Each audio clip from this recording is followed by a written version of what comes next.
And thanks for staying with us on the marketplace. My name is Daryl Powell. Some exciting news to begin with, depending on where you are standing this afternoon. Government money to secure far more than the targeted amount for its 5-year bond sale. Based on the securities calendar, Finance Minister Ken Ofori-Atta was expecting about 800 million cedis, but secured more than 1.4 million cedis.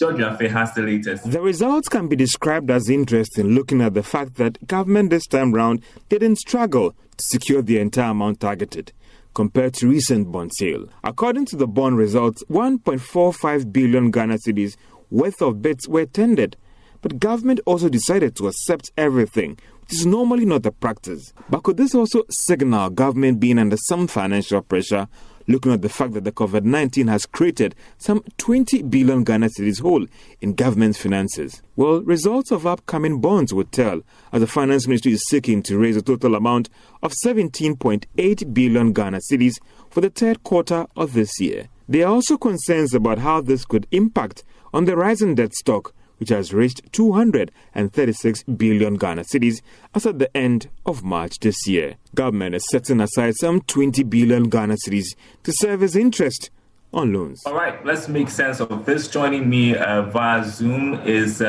economist with Data Bank, Courage Mate. Great to have you on the program this afternoon, Courage. So what does this signal? Renewed investor interest? Well, thanks for having me, Daryl. There are a number of things that affect the performance of any offer or auction that happens on the market. Investor interest, confidence is part of it, but then you also will look at the pricing of the transaction and the timing of the transaction. So whilst we cannot totally rule out investor confidence and investor interest, one thing we need to also look at is the fact that we are in a time when you cannot really get a definite test on the pulse of investors as far as the development and the outlook is concerned. So we wouldn't want to assign more weight to investor confidence, at least for now. But when you look at the other variables like pricing, the transaction cleared at 19.25% for a 5-year bond. If you go onto the domestic secondary bond market, what you notice is that all treasury bonds that will mature in 2025, that's a 5-year term to maturity, are hovering around that level. Now, if you have a pricing that investors could have gotten it on the secondary market and you're offering them that on the primary market, then they are indifferent. They can as well come to you and buy it. Most especially if the investor is one that needs a sizable volume that he cannot get on the secondary market. And so then they will come onto the primary market. And then the final point of the timing. At this time of the month, normally what you see is that pension funds tend to receive a lot of flow from salary payments.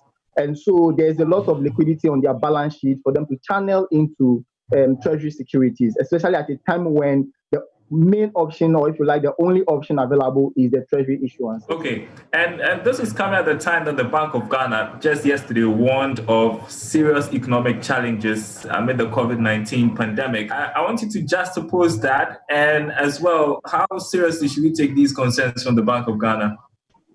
Well, I mean, if the Bank of Ghana, who is one of the people at the center of this heat, says so, then we should take it serious.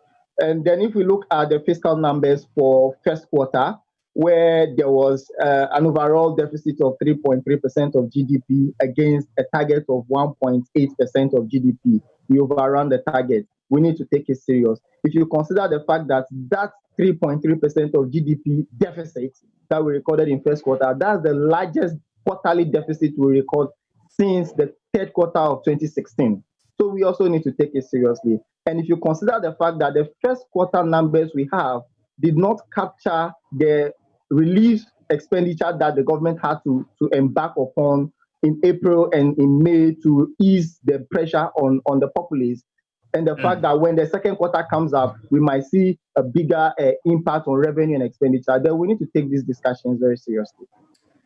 But do you see a game plan? Is there a game plan, do you think, by government to navigate these economic challenges associated with this pandemic?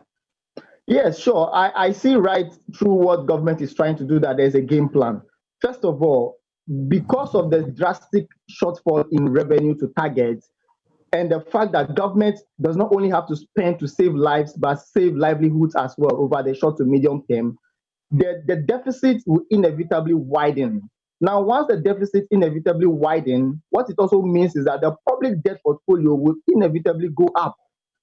If the public debt is going up, what strategy should you use to ensure that you do not totally compromise on debt sustainability?